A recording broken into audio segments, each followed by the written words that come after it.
আসসালামু আলাইকুম ওয়া রাহমাতুল্লাহি ওয়া বারাকাতুহু। আল্লাহ তাআলা বললেন, যে ব্যক্তি ফজরের নামাজ আদায় করে তাকে আমি 10টি পুরস্কার পুরস্কৃত করব। ফজরের নামাজ পড়লে আল্লাহ নিরাপত্তা পাওয়া যায়। ফজরের নামাজ পড়লে উত্তম দিন যাপন করা যায়। ফজরের নামাজ পড়লে মুনাফিকদের তালিকা থেকে বাদ দেওয়া হয়। ফজরের নামাজ পড়লে জাহান্নাম থেকে মুক্তি পাওয়া যায়। ফজরের নামাজ পড়লে দুনিয়া ও আখিরাতের সেরা বস্তু অর্জিত হয়। ফজরের নামাজ পড়লে আল্লাহ সুবহানাহু ওয়া তাআলার কাছে সন্তুষ্টি অর্জন করা যায়। ফজরের নামাজ থেকে সূর্য ওঠা পর্যন্ত আমলের ফজিলত। মানুষের বাস্তব জীবনের সুন্নাতের অনুসরণ ও অনুকরণ দুনিয়া ও পরকালের সফলতার একমাত্র পথ। ফজরের মাধ্যম মানুষের দিন শুরু হয়। দিনের শুরুতে প্রিয় নবী সাল্লাল্লাহু আলাইহি ওয়াসাল্লাম জামাতের সঙ্গে ফজরের নামাজ আদায় করতেন। অতঃপর সূর্য ওঠা পর্যন্ত আধা ঘন্টা কিছু সময় বসে জিকির আজকার করতেন। ফজরের নামাজ আদায়ের পর নামাজের স্থানে বসে তাসবিহ তাহলিলের ও আমলের রয়েছে অনেক ফজিলত।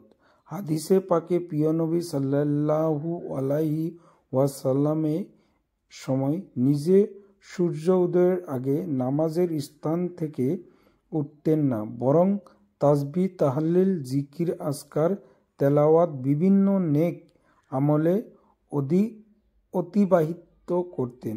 এ সামান্য সময়ের ফজিলত বর্ণনা হাদিসে এসেছে। হযরত আব্দুল্লাহ ইবনে উমর রাদিয়াল্লাহু আনহু বললেন, রাসূলুল্লাহ সাল্লাল্লাহু আলাইহি ওয়াসাল্লাম যখন ফজরের নামাজ আদায় করতেন তখন সূর্য পুরোপুরি উঠে মাকরুহ ওয়াক্ত শেষ হয়। নামাজ চাহাতের নামাজ জায়েজ হওয়ার সময় পর্যন্ত তার বসার স্থান থেকে উঠতেন না। তিনি বলেছেন, যে ব্যক্তি ফজরের নামাজ আদায় করার পর নামাজ জায়েজ হওয়ার সময় পর্যন্ত তার বসার স্থানে বসে থাকবে, ওই ব্যক্তি একটি মকবুল হজ ও একটি মকবুল উমরা সওয়াব অর্জন করবে।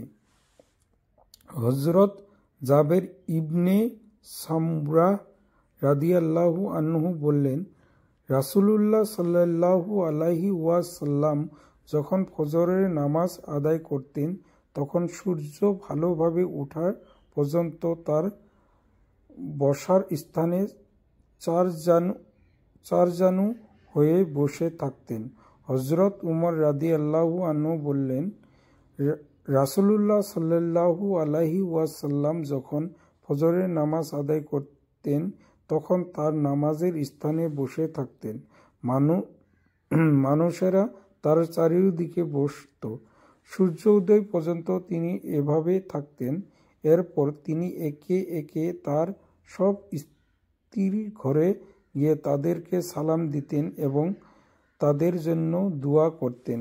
হযরত আনাস রাদিয়াল্লাহু আনহু বললেন, রাসূলুল্লাহ সাল্লাল্লাহু আলাইহি ওয়াসাল্লাম বলেছেন, ফজরের নামাজের পর সূর্যোদয় পর্যন্ত আল্লাহর জিকিররত কিছু মানুষের সঙ্গে বসে থাকা আমার কাছে ইসমাইল আলাইহিস সালামের বংশের 4 জন দাসকে মুক্ত করার চেয়ে বেশি প্রিয়।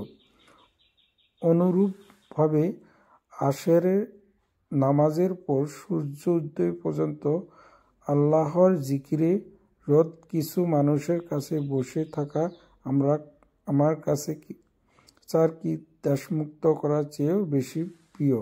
রাসূলুল্লাহ সাল্লাল্লাহু আলাইহি ওয়াসাল্লাম নিজে ফজরের নামাজ পর নামাজের স্থানে সূর্য উদয় পর্যন্ত অবস্থান করে জিকির আজকার, কুরআন তেলাওয়াত, তাসবিহ তাহলিল ও নসিহতের মাধ্যমে সময় অতিবাহিত করতেন।